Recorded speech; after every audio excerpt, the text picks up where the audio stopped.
Second Chronicles chapter 24. Joash was 7 years old when he began to reign, and he reigned 40 years in Jerusalem. His mother's name also was Zebiah of Beersheba. And Joash did that which was right in the sight of the Lord all the days of Jehoiada the priest. And Jehoiada took for him 2 wives, and he begat sons and daughters. It came to pass after this that Joash was minded to repair the house of the Lord.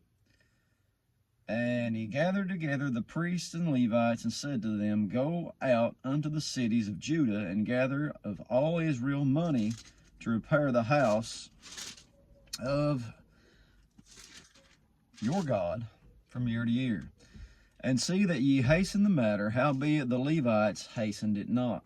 And the king called for Jehoiada the chief, and said to him, Why have you not required of the Levites to bring in out of Judah and out of Jerusalem the collection, according to the commandment of Moses, the servant of the Lord, and of the congregation of Israel, for the tabernacle of witness? For the sons of Athaliah, that wicked woman, had broken up the house of God, and also the dedicated things of the house of the Lord did they bestow upon Baalim. And at the king's commandment they made a chest, and set it without at the gate of the house of the Lord.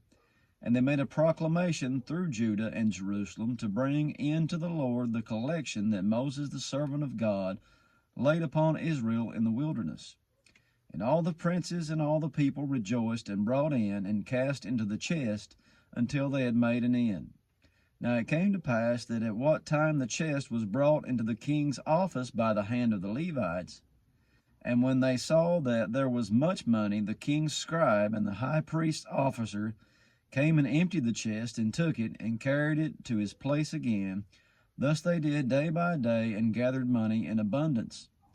And the king and Jehoiada gave it to such as did the work of the service of the house of the Lord, and hired masons and carpenters to repair the house of the Lord, and also such as wrought iron and brass to mend the house of the Lord. So the workmen wrought, and the work was perfected by them, and they set the house of God in his state, and strengthened it. And when they had finished it, they brought the rest of the money before the king and Jehoiada, whereof were made vessels for the house of the Lord, even vessels to minister and to offer withal, and spoons, and vessels of gold and silver. And they offered burnt offerings in the house of the Lord continually all the days of Jehoiada.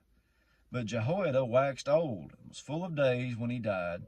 130 years old was he when he died. And they buried him in the city of David among the kings, because he had done good in Israel, both toward God and toward his house. Now after the death of Jehoiada came the princes of Judah, and made obeisance to the king. Then the king hearkened unto them. And they left the house of the Lord God of their fathers, and served groves and idols, and wrath came upon Judah and Jerusalem for their trespass. And he sent prophets to them to bring them again unto the Lord, and they testified against them, but they would not give ear.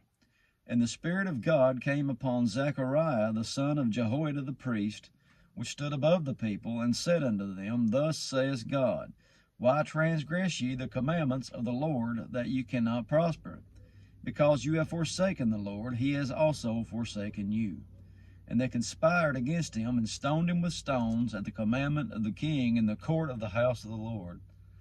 Thus Joash the king remembered not the kindness which Jehoiada his father had done to him, but slew his son. When he died, he said, The Lord look upon it, and require it. And it came to pass at the end of the year that the host of Syria came up against him, and they came to Judah and Jerusalem, and destroyed all the princes of the people from among the people, and sent all the spoil of them unto the king of Damascus. For the army of the Syrians came with a small company of men, and the Lord delivered a very great host into their hand, because they had forsaken the Lord God of their fathers. So they executed judgment against Joash. And when they were departed from him, for they left him in great diseases, his own servants conspired against him for the blood of the sons of Jehoiada the priest, and slew him on his bed, and he died. And they buried him in the city of David, but they buried him not in the sepulchres of the kings. And these are they that conspired against him, Zabad the son of Shimeath, an Ammonitess, and Jehozabad the son of Shimrith, a Moabitess. Or you keep getting Ammon and Moab a lot, don't you? Now concerning his sons, and the greatness of the burdens laid upon him, and the repairing of the house of God, behold, they are written in the story of the book of the kings, and Amaziah his son reigned in his stead. That be it for chapter 24. God bless you.